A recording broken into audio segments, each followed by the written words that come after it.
transportaba pasajeros, su trabajo era entretenido.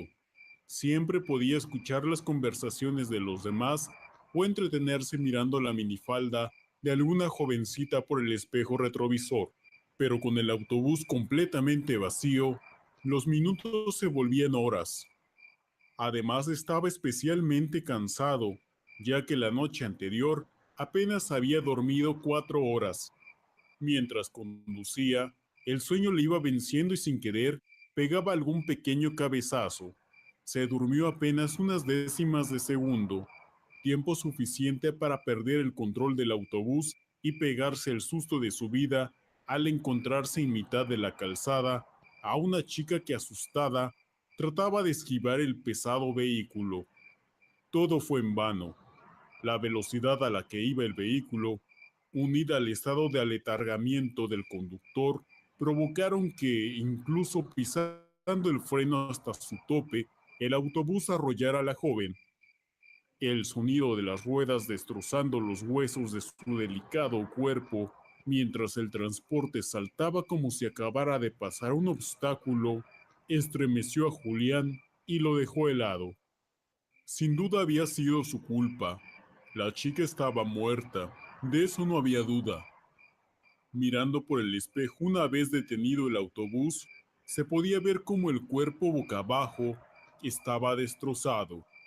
No había nadie cerca que hubiese visto el accidente y miles de ideas se agolparon en su cabeza. Se imaginó en la cárcel y sin nadie que pudiera llevar el pan a la mesa de sus 2 hijos.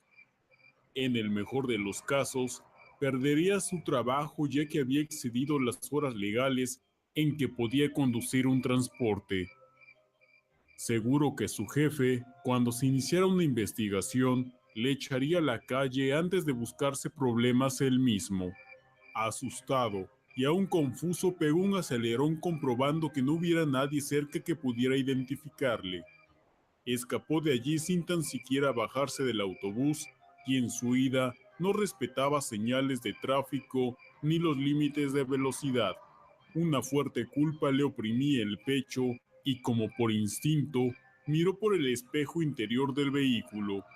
No había nadie en los asientos, pero sentía como 2 ojos le punzaban en la nuca, como si alguien le mirara fijamente. Entonces la vio. En el último asiento había una chica sentada que no dejaba de mirarle.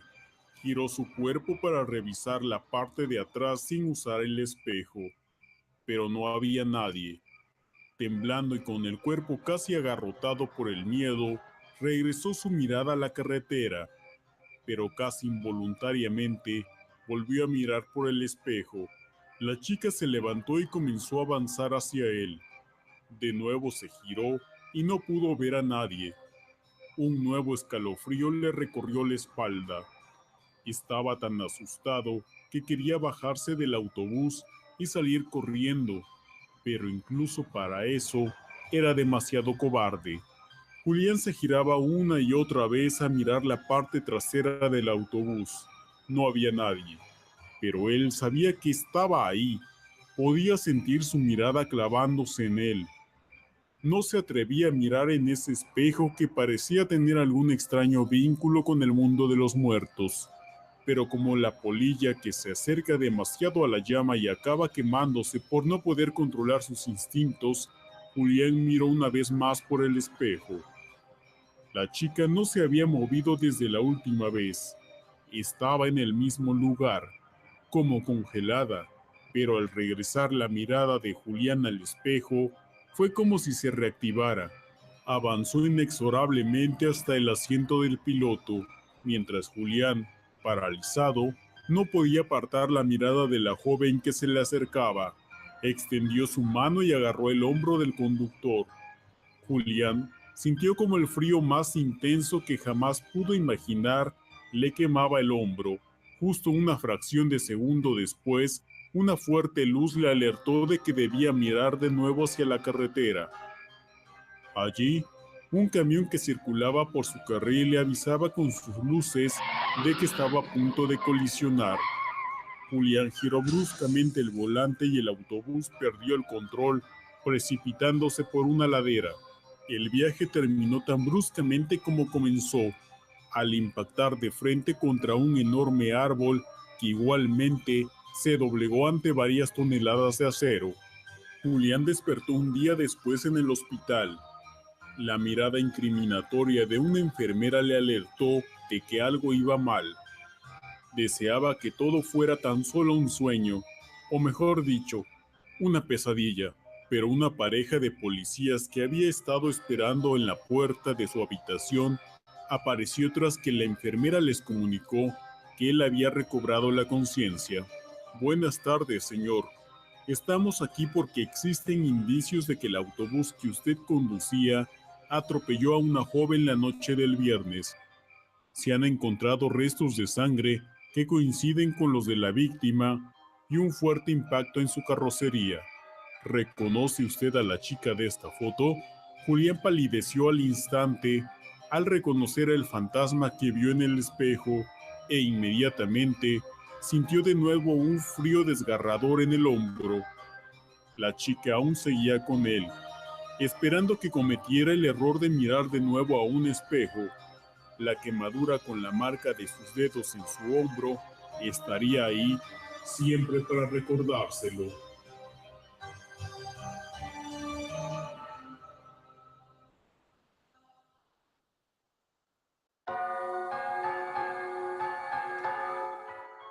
Y bien, esta fue la historia de la chica del asiento de atrás en nuestra sección Leyenda Urbana. Vamos rápidamente a un corte, no le cambie, continuamos. Durante la hora de lectura, el alma del lector está sometida a la voluntad del escritor. Edgar Allan Poe. Llámanos 43 263 83. Regresamos en un momento.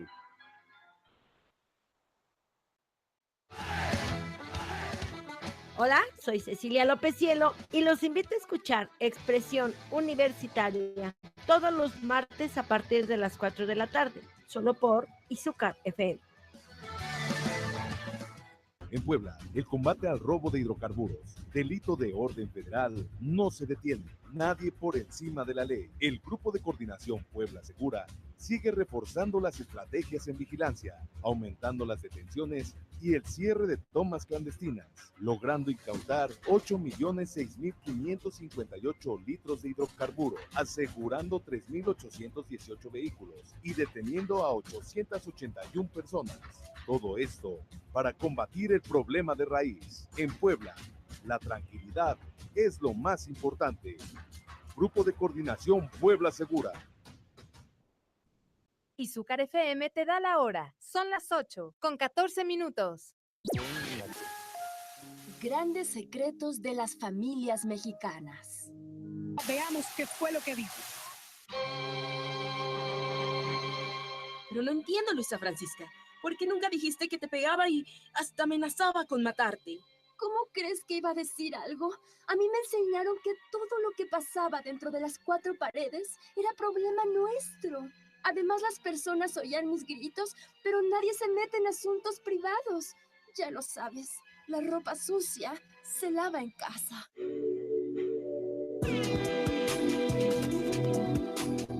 Es momento de terminar con los secretos de familia.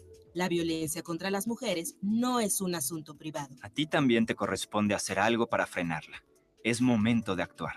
No la juzgues ni la condenes. Acompáñala. Crea redes de apoyo para las mujeres.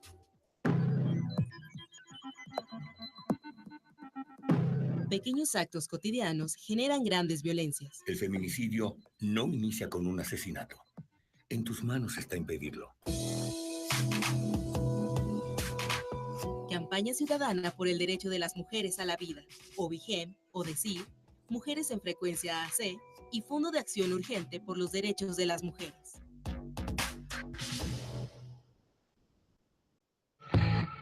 Las voces de los deportistas las escuchas en Izúcar Deportes, 3:30 de la tarde a través del 107.5 Izúcar FM. Izúcar FM. A veces podemos pasar años sin vivir en absoluto y de pronto Toda nuestra vida se concentra en un solo instante. Oscar Wilde. Búscanos en Facebook, /Programa El Relator. Continuamos.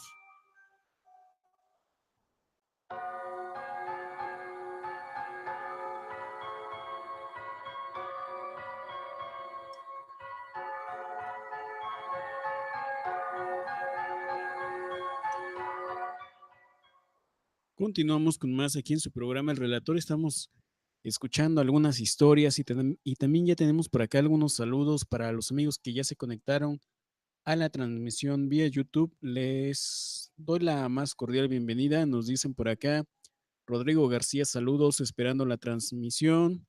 Bueno, ya la iniciamos. Excelente. Omar Bolaños nos dice, hola, muy buenas noches. Un saludo para todos ustedes. Marisa Parada también se hace presente por acá. Y Fernando Casas Garolla o Garola también nos deja por acá algún comentario. Muchísimas gracias por estar ya presentes. Nos falta nuestro buen amigo Alexander Lexiel, que seguramente no debe de tardar o posteriormente estará en sintonía del programa. También vía Facebook nos dice Roberto Fish, ya estoy aquí, saludos, muchísimas gracias Roberto, qué bueno saber de ti. También saludos para Fénix Borges, Daniel Praxedes Pedraza, Marco Bonilla, Eduardo Olivares, Elisa Pérez, Arturo Amaya, Juan José Sánchez Casarín, Ferbus Díaz, Yaomi Xerón, Carmelo Flores Martiñón, Isabela Parada y, bueno, por acá, Joel de la Rosa Aguilar, que esperemos que todavía nos estén escuchando, para Peque Pérez, que generalmente Peque nos escucha solamente cuando transmitimos por Facebook. Un saludo para todos ellos que son los amigos que en el último año se han comunicado a través de la página de Facebook. Muchísimas gracias. Recuerda que también tenemos un blog. Nos encuentra como izucarfm.blogspot.mx. Es el blog de la estación, pero el blog del programa nos encuentra como el relator fm.blogspot.mx. Y ahí va a poder encontrar también algunas historias, va a poder encontrar pues los videos que vamos subiendo, vamos compartiendo con todos ustedes. Y bueno, todo eso y más podrán encontrar ahí en el blog. Y es momento de pasar a nuestra siguiente historia. Es una leyenda colonial, una historia que trata acerca de los piratas.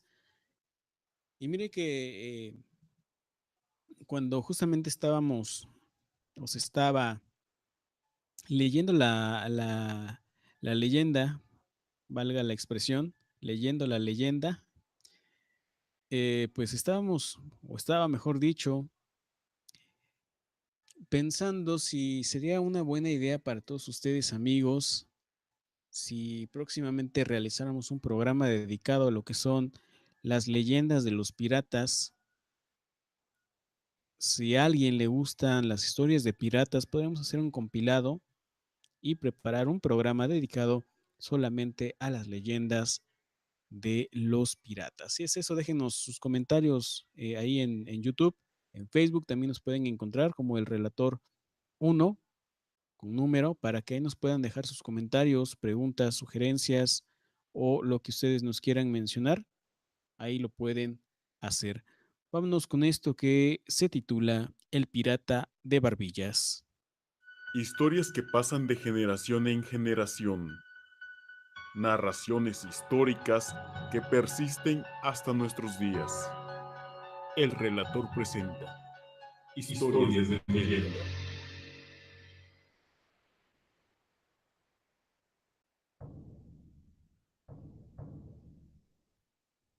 El Pirata de Barbillas.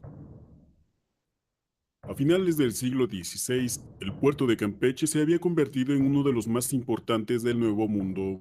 Hasta este lugar llegaban procedentes de Europa comestibles, todo tipo de telas, vinos, entre otras cosas.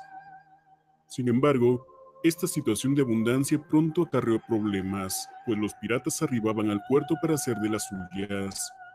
Secuestraban a personas de alto rango para pedir rescate, raptaban mujeres y saqueaban los negocios e incendiaban las ciudades. El puerto de Campeche, en innumerables ocasiones, fue víctima de estos actos criminales. Sin embargo, el pirata de Barbillas es el bandido que más se recuerda en la región. Cuenta la leyenda que luego de atacar y quemar la torrecilla de Lerma, el malandrín arribó al puerto con la intención de cobrar un rescate. Una vez en tierra, tomó otra identidad para pasar desapercibido. La gente creyó que era uno de los tantos extranjeros que llegaban a la ciudad con el propósito de establecer un negocio. Mientras caminaba disfrazado por las calles, el pirata observó a una mujer, cuya belleza era extraordinaria, la hija de un hombre importante de la región, perteneciente a una de las familias más acaudaladas. El padre de la dama cuidaba con recelo a su única heredera, por lo que no permitía que cualquier hombre se acercara a la joven. Para poder cortejarla, era requisito indispensable provenir de una familia respetable y con buena posición económica, pues la mujer estaba acostumbrada a vivir con el mayor de los lujos. Los deseos del patriarca eran que la vida de su hija no cambiase. Al contrario, exigía que quien se comprometiera con ella también debía cumplir al pie de la letra con sus caprichos. El pirata de Barbillas había logrado acercarse a la bella mujer, y ésta aceptó sin ninguna dificultad sus galanteos, por lo que en un par de días logró enamorarla. Muy pronto la gente comenzó a rumorar al respecto y estos comentarios llegaron a los oídos del celoso padre, quien a toda costa ordenó investigar al osado caballero. El de Barbillas había engañado a todos cuantos se habían cruzado en su camino. Les aseguró ser un hombre de gran riqueza e hijo de un hacendado radicado en Cuba. El padre prohibió a su hija sostener más encuentros con el hombre, mientras no lo conociese, pues aún no sabía bien a bien quién era y de dónde venía. La orden molestó mucho a la joven. Sin embargo, el amor por el supuesto cubano fue más fuerte y continuó viéndolo a escondidas. Una noche, el padre encontró a su preciado tesoro en brazos del galante caballero. Inmediatamente, se percató de que no era quien decía ser, pues él sí lo había reconocido. Era el temible pirata de Barbillas quien había enamorado a su hija para divertirse durante su estancia en el puerto. Lleno de ira, el padre desenmascaró al pirata frente a su hija, quien, desconcertada, se echó a llorar por el engaño del cual había sido víctima. Ambos hombres protagonizaron una sangrienta pelea, en la que salió victorioso el pirata. Sin piedad, dio muerte al padre de la joven, quien, incrédula, no podía creer lo que había pasado. Se dice que la mujer jamás pudo recuperarse de la impresión que le causó presenciar el asesinato de su padre, ni superar el dolor que le causó el engaño de un pirata. Se le recluyó en un convento donde solo se le escuchaba decir: «Pirata, pirata». La joven murió y tiempo después, las personas allegadas a la familia aseguraban que en ciertos días se escuchaba el lamento de una mujer que lloraba amargamente, mientras maldecía: «Pirata, pirata».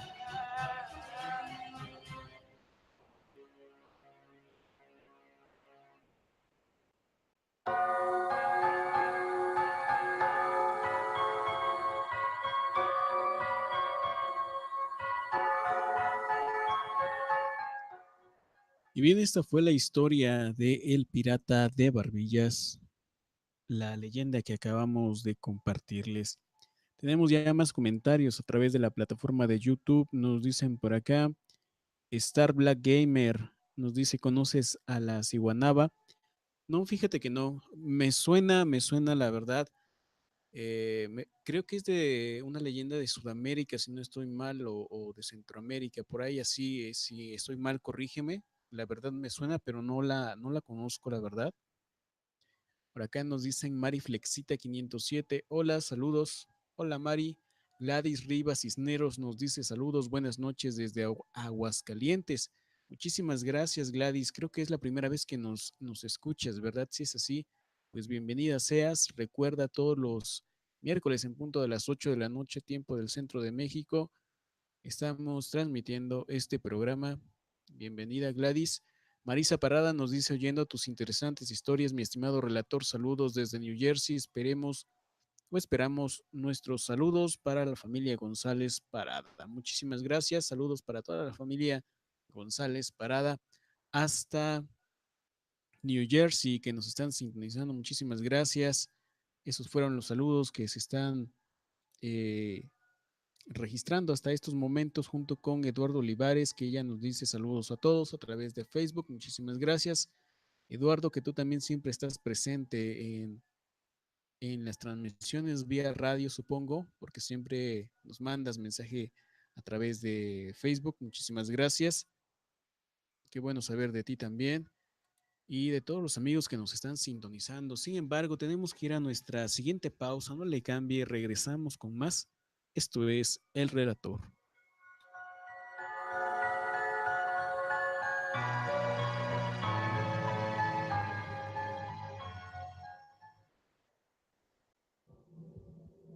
No está muerto lo que puede yacer eternamente, y con el paso de los extraños eones, incluso la muerte puede morir. Lovecraft. En un momento regresamos. Ser agradecidos y convivir en armonía son valores que nos hacen mejores ciudadanos. La paz y la gratitud son valores de la familia poblana. Te invitamos a evitar conflictos y fomentar actitudes positivas en tu vida diaria. Agosto, mes de la paz y la gratitud. Donde hay un poblano, hay compromiso. Sistema Estatal DIF. Únete a la 4ª carrera estatal por tu salud este domingo 2 de septiembre en el Jardín del Arte. Participa en las categorías 3, 5 y 10 kilómetros en ambas ramas. Al terminar, disfruta de la Feria de la Salud. Inscríbete a ss.pue.gov.mx. Evento gratuito. Puebla sigue. Izúcar FM te da la hora. Son las 8:28. ¿Sabes qué es el CEDA? Es el Centro Estatal que agrupa los datos de violencia contra las mujeres. En él se concentra toda la información referente a casos de violencia de este tipo. Este centro de datos es alimentado por información proveniente de las instituciones de gobierno encargadas de atender y encauzar dichas situaciones, permitiendo así generar reportes que se traducen en acciones y programas encaminados a disminuir la violencia contra las mujeres. La información recabada también es usada con el fin de evaluar el impacto que tienen dichas acciones. Puebla sigue. Hola, soy Manuel Trejo y te invito a que escuches Sentimiento Mixteco, donde podrás escuchar a los artistas de la región todos los lunes y jueves de 6 a 7 de la tarde, solo por Izúcar FM. X H I Z U K T G C Wishne FM Kichis Pusham Lakatojon Alakakichis. Cualquier cosa que se quiere decir, solo hay una palabra para expresarla, un verbo para animarla y un adjetivo para calificarla. Maupassant. Búscanos en YouTube, El Relator FM. Continuamos.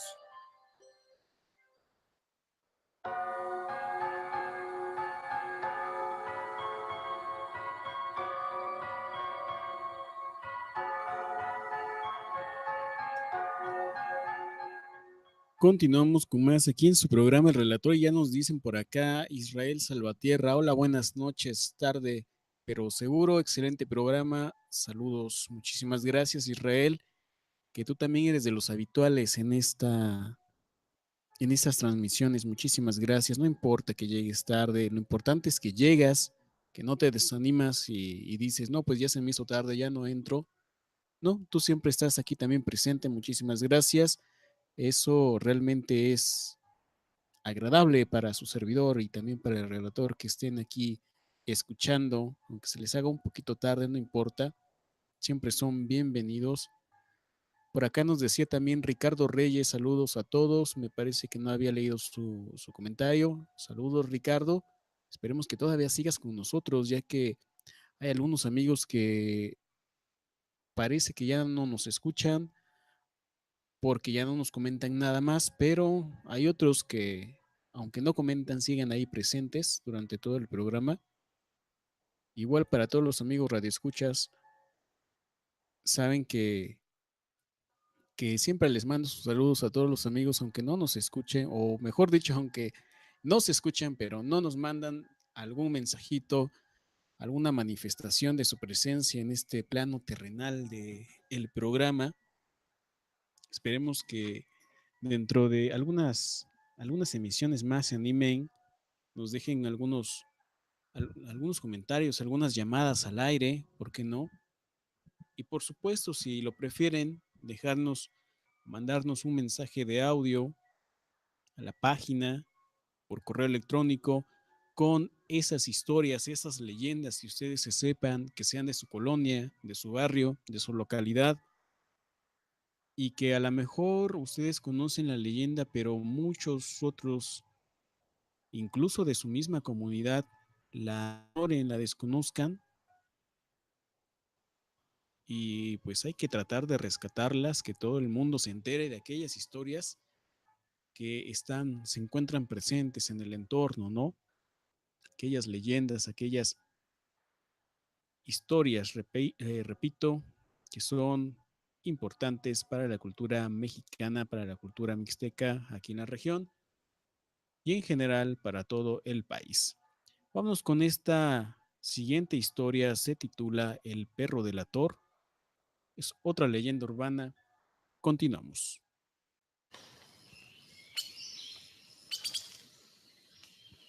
El perro delator.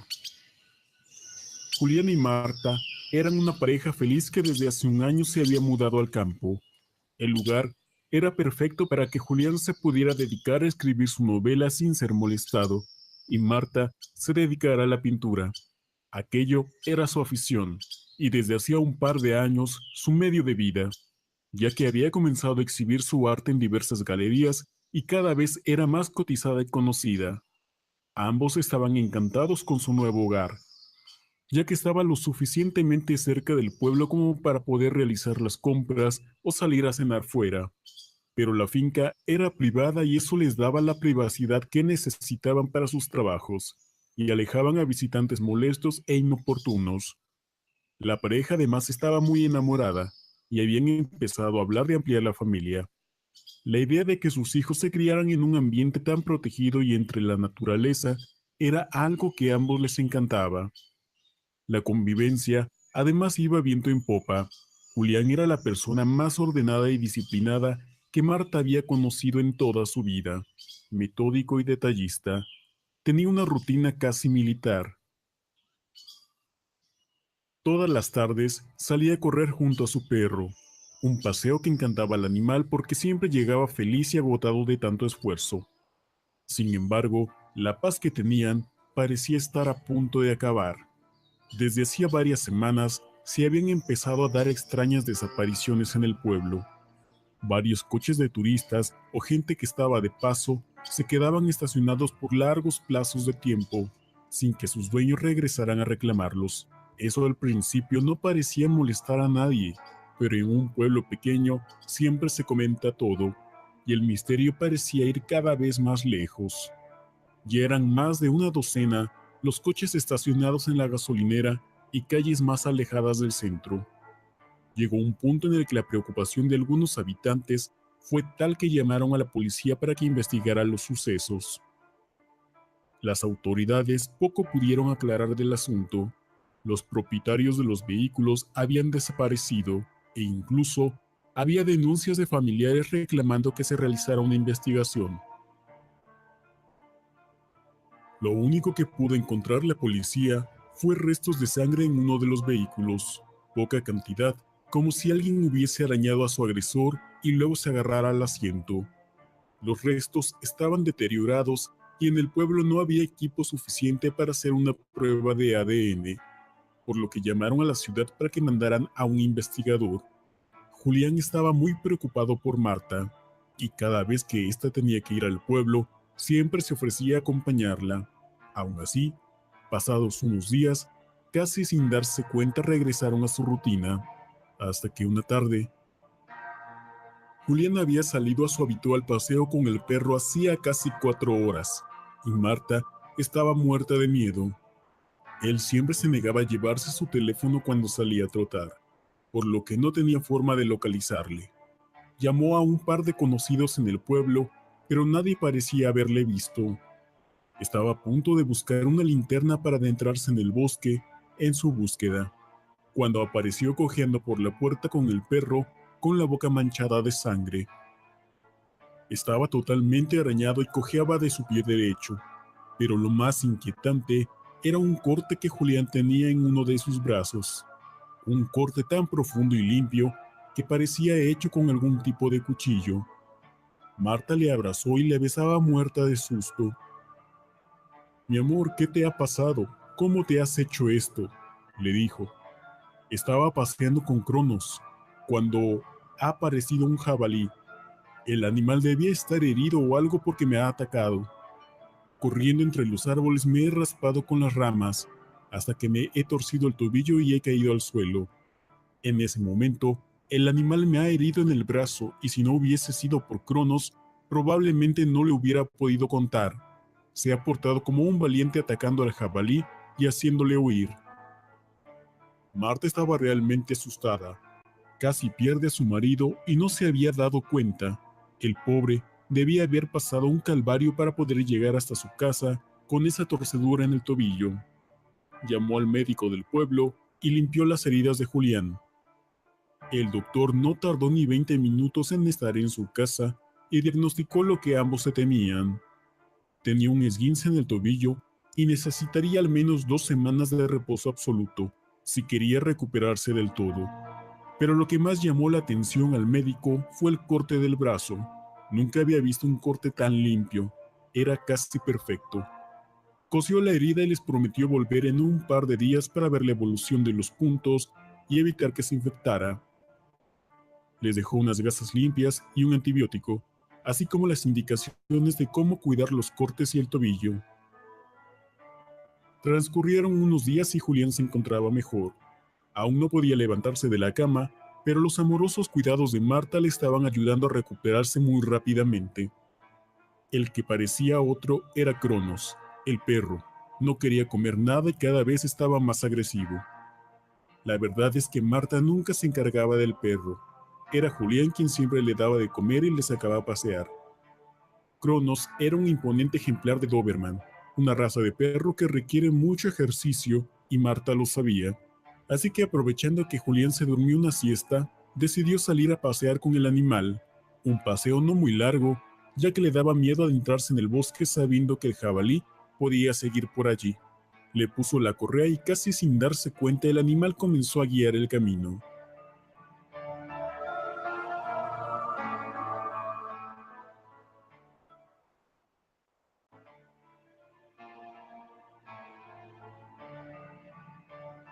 Marta podía a duras penas seguir el ritmo del perro que tiraba con fuerza de la cuerda que le sujetaba. Le estaba adentrando en el bosque más de lo que ella quería, pero era incapaz de sujetar al animal y esperaba que éste se cansase de remolcarla. Hasta que finalmente el animal se soltó y salió corriendo. Marta corría detrás de él, pero Cronos era mucho más rápido. Por suerte para ella, unos 50 metros más adelante, había una pequeña cabaña, casi escondida entre las rocas, en la que se adentró el perro. Probablemente era la cabaña de un cazador y el animal le había llevado allí, guiado por el olor de algún animal muerto. Al acercarse, un fuerte olor a podredumbre le golpeó en la nariz. Era el mismo olor que tiene la carne al descomponerse. Era tan insoportable que ni tapándose la nariz podía disimularlo. Empezó a gritar desde fuera de la cabaña para que saliera el perro, pero este no obedecía, por lo que al final tuvo que ser ella quien entrara. Todo estaba bastante oscuro, pero pronto se dio cuenta de que Cronos estaba a pocos metros de la entrada, comiendo algo en el suelo. Cuando se acercó, pudo ver que lo que parecía un bulto era en realidad el cuerpo de una persona. Asustada, comenzó a andar hacia atrás hasta que, sin darse cuenta, se tropezó contra un armario. El golpe provocó que un par de frascos de cristal cayeran al suelo. Al estallar contra el pavimento, decenas de ojos humanos salieron rodando por el suelo y se levantó un fuerte olor a alcohol. Marta comenzó a vomitar. El espectáculo era repugnante y cuanto más se fijaba en el interior de la cabaña, más macabro resultaba todo. Habían restos humanos desperdigados por toda la cabaña. Sobre una mesa de madera había varios tipos de cuchillos y hachas con los que alguien parecía haber estado descuartizando a sus víctimas. En una de las esquinas había algo que enseguida le resultó familiar a Marta. una motosierra que ella misma había regalado a Julián y decorado con sus pinturas para simular un simpático pez sierra. Todo empezaba a cuadrar en su cabeza, los metódicos paseos de su marido cada tarde, la forma en que el perro le había guiado directamente hasta el lugar, como el animal se había negado a comer durante días y cada vez estaba más agresivo, las desapariciones que habían comenzado poco tiempo después de su llegada al pueblo. Marta lo sabía, no necesitaba que nadie se lo confirmara. Su marido era un asesino y utilizaba esa cabaña para descuartizar y esconder los cadáveres de sus víctimas. Cada insignificante detalle que antes había pasado por alto parecía llevarla siempre a la misma conclusión. Asustada, salió corriendo en dirección al pueblo. No era complicado para ella guiar, porque había un par de montañas que le servían de guía y la orientaban en la dirección correcta. Hora y media después, regresó a la cabaña con una docena de hombres del pueblo, entre los que estaba un par de policías. Al llegar allí, más de uno de esos hombretones de campo empezaron a temblar como niñitas. Al iluminar el interior de la cabaña con sus linternas, el espectáculo que vieron les heló la sangre. Todo era mucho peor de lo que había descrito Marta.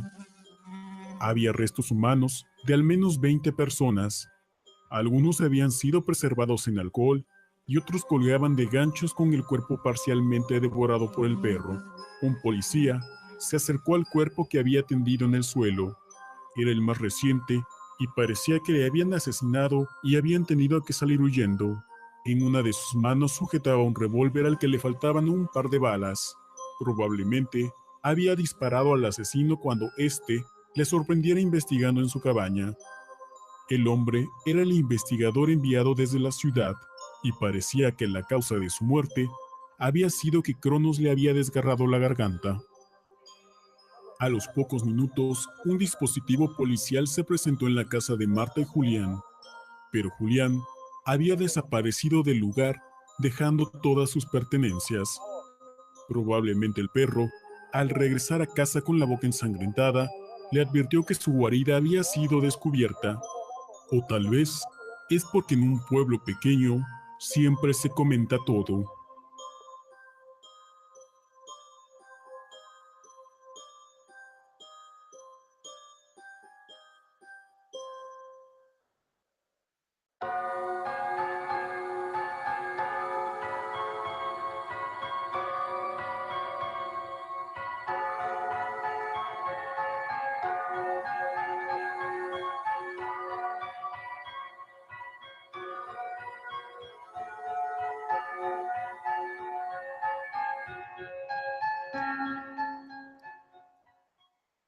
Y esta fue la historia de El perro delator.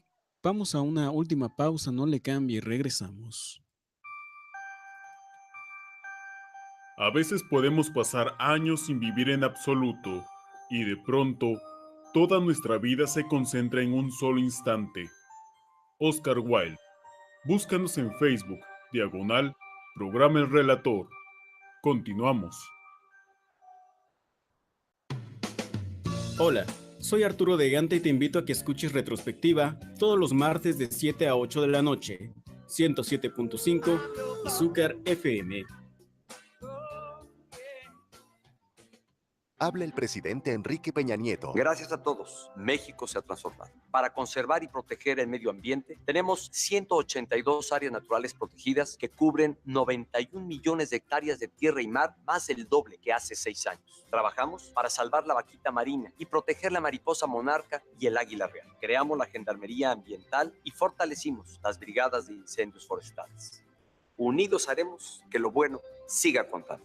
Sexto informe, Gobierno de la República. Izúcar FM te da la hora. Son las 8:46.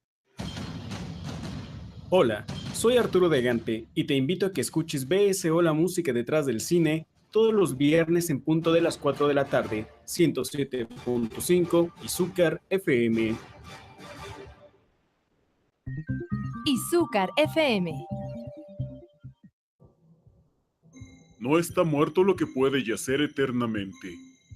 Y con el paso de los extraños eones, Incluso la muerte puede morir. Lovecraft. En un momento regresamos.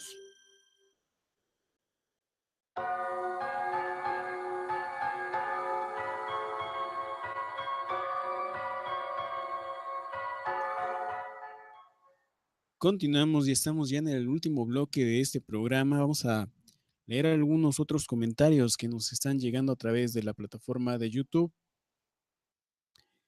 Y bueno, nos dicen por acá. Rodrigo García, gracias, saludos a todos. Nos estaban pidiendo que ojalá pudieras preparar algo en vivo para el Día de Muertos, sería fantástico. Trabajaremos en ello, Rodrigo. Ricardo Reyes nos decía que anda manejando, pues mucho cuidado, Ricardo. Ten mucho cuidado, no utilices el celular, no utilices nada, solamente las manos al volante y los oídos también al programa, pero no por ello dejar de poner atención todos los amigos que nos están sintonizando, sino sería pues muy lamentable, ¿no? Los accidentes siempre son muy lamentables. Nos dice por acá Francisco Argüelles, saludos desde Carolina del Sur. Relator, muchísimas gracias, Francisco. Nos dice buenos videos, la voz está chida, ¿cómo relatas? Muchísimas gracias. El relator estará muy agradecido por escucharte.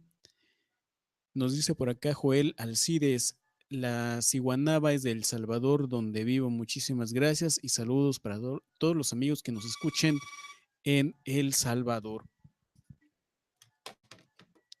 Vamos a continuar con más historias.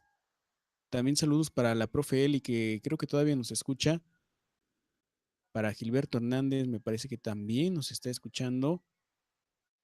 Y bueno, Erika Pascual también nos deja por acá algunos emojis. Y vámonos con nuestra última historia, solo que por cuestiones de tiempo no nos va a dar el mismo para escuchar todo. Tendremos que dejar la segunda parte para la siguiente emisión, para la siguiente emisión. Esto es un cuento, se titula El horror de las sombras. Vamos a escuchar esta primera parte, regresamos para despedirnos. El horror de las sombras, Howard Phillips Lovecraft. Muchos hombres han contado cosas espantosas, no referidas en letra impresa, que sucedieron en los campos de batalla durante la Gran Guerra. Algunas de estas cosas me han hecho palidecer, otras me han producido unas náuseas incontenibles, mientras que otras me han hecho temblar y volver la mirada hacia atrás en la oscuridad. Sin embargo, creo que puedo relatar la peor de todas, el espantoso, antinatural e increíble horror de las sombras. En 1915 estaba yo como médico con el grado de teniente en un regimiento canadiense en Flandes, siendo uno de los numerosos norteamericanos que se adelantaron al gobierno mismo en la gigante contienda. No había ingresado en el ejército por iniciativa propia, sino más bien como consecuencia natural de haberse alistado el hombre de quien era ya ayudante indispensable, el célebre cirujano de Bolton, Dr. Herbert West. El Dr. West se había mostrado siempre deseoso de poder prestar servicio como cirujano en una gran guerra, y cuando dicha posibilidad se presentó, me arrastró consigo en contra de mi voluntad. Había motivos por los que yo me hubiera alegrado de que la guerra no se parase, motivos por los que encontraba la práctica de la medicina en la compañía de West cada vez más irritante. Pero cuando se marchó a Ottawa y consiguió por medio de la influencia de un colega una plaza de comandante médico, no me pude resistir a la autoritaria insistencia de aquel hombre decidido a que lo acompañase en mi calidad habitual. Cuando digo que el Dr. West estuvo siempre ansioso de poder servir en el campo de batalla, no me refiero a que fuese guerrero por naturaleza, ni a que anhelase salvar la civilización. Siempre había sido una fría máquina intelectual, flaco, rubio, de ojos azules y con gafas. Creo que se reía secretamente de mis ocasionales entusiasmos marciales y de mis críticas a la indolente neutralidad. Sin embargo, había algo en la devastada Flandes que él quería, y a fin de conseguirlo, tuvo que adoptar aspecto militar. Lo que pretendía no era lo que pretenden muchas personas, sino algo relacionado con la rama particular de la ciencia médica que él había logrado practicar de forma completamente clandestina y en la cual había conseguido resultados asombrosos y de vez en cuando horrendos. Lo que quería no era otra cosa, en realidad, que abundante provisión de muertos recientes, en todos los estados de desmembramiento. Herbert West necesitaba cadáveres frescos porque el trabajo de su vida era la reanimación de los muertos. Este trabajo no era conocido por la distinguida clientela que había hecho crecer rápidamente su fama a su llegada a Boston. En cambio, yo lo conocía demasiado bien, ya que era su más íntimo amigo y ayudante desde nuestros tiempos de la Facultad de Medicina en la Universidad Miskatonic de Arkham. Fue en aquellos tiempos de la universidad cuando inició sus terribles experimentos, primero con pequeños animales y luego con cadáveres humanos conseguidos de manera horrenda.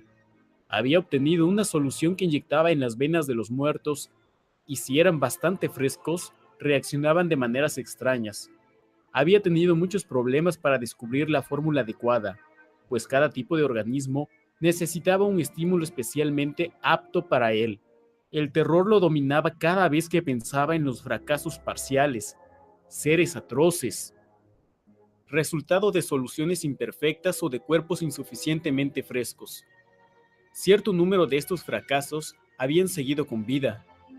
Uno de ellos se encontraba en un manicomio mientras que otros habían desaparecido, y como él pensaba en las eventualidades imaginables, aunque prácticamente imposibles, se estremecía a menudo, debajo de su aparente impasibilidad habitual. West se había dado cuenta muy pronto de que el requisito fundamental para que los ejemplares sirviesen era su frescura, así que había recurrido al procedimiento espantoso y abominable de robar cadáveres.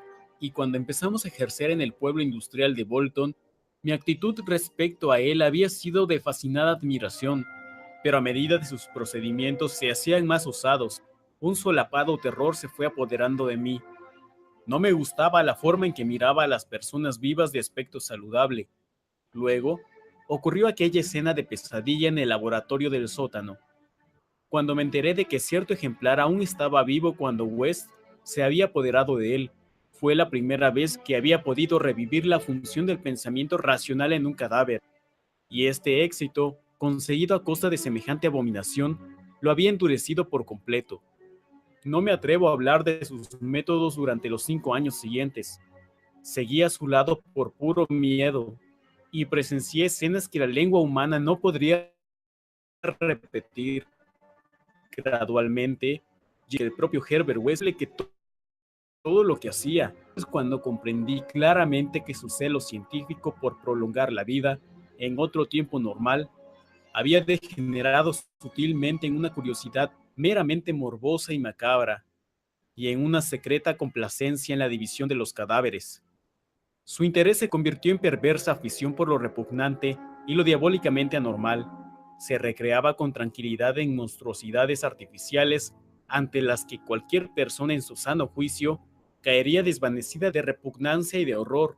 Detrás de su pálido intelectualismo, se convirtió en un exigente modelar del experimento físico, en un lánguido heliógabalo de las tumbas.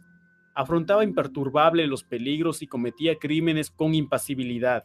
Creo que el momento crítico llegó al comprobar que podía restituir la vida racional y buscó nuevos ámbitos que conquistar experimentando en la reanimación de partes seccionadas de los cuerpos.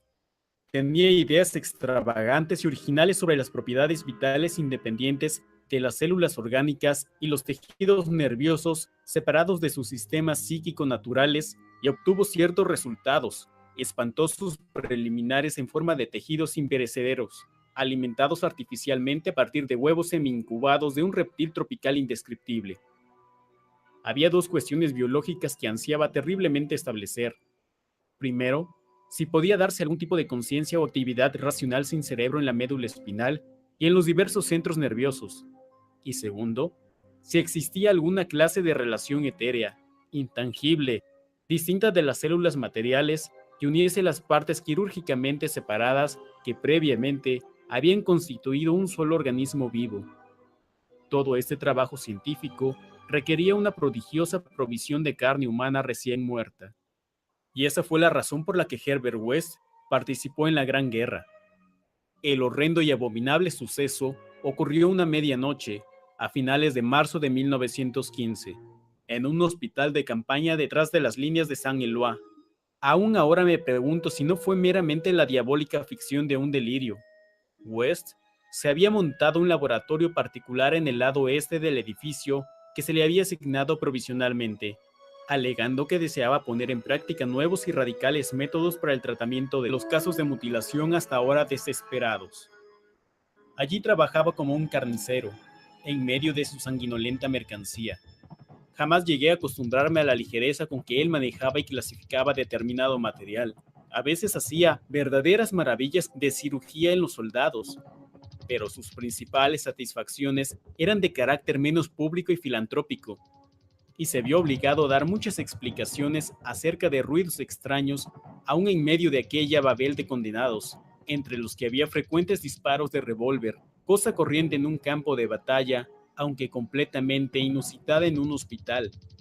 Los ejemplares reanimados por el Dr. West no reunían condiciones para recibir una larga existencia ni ser contemplados por un amplio número de espectadores.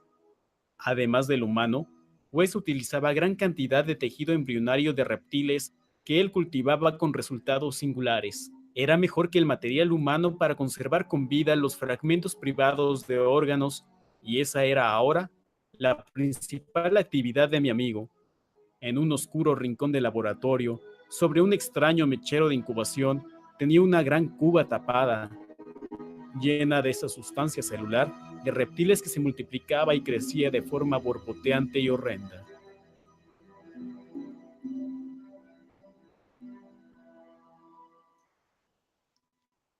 Y bien, con esto prácticamente despedimos el programa y bueno, saludos rápidamente para Francisco Argüelles, para Voces Fantasmales, que nos deja por acá algunos comentarios.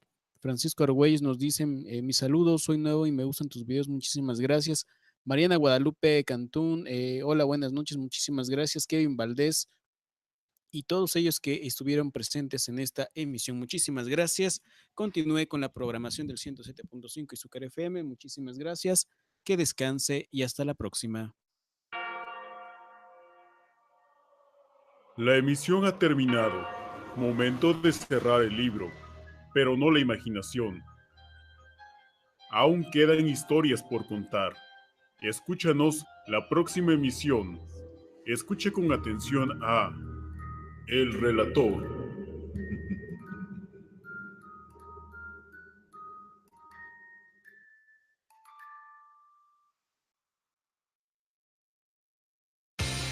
Prepárate y disfruta con tu familia y amigos la segunda edición de la carrera Todo México Salvando Vidas. Este 9 de septiembre a las 7 de la mañana en el Jardín del Arte. Por primera vez para hacer latir el corazón de todo México. 32 ciudades se activarán en este evento sin precedentes. Inscripciones abiertas en emociondeportiva.com. Para más información, www.cruzrojamexicana.org.mx. ¿Te atreves? Cruz Roja Mexicana y Gobierno del Estado invitan. Avances y desafíos.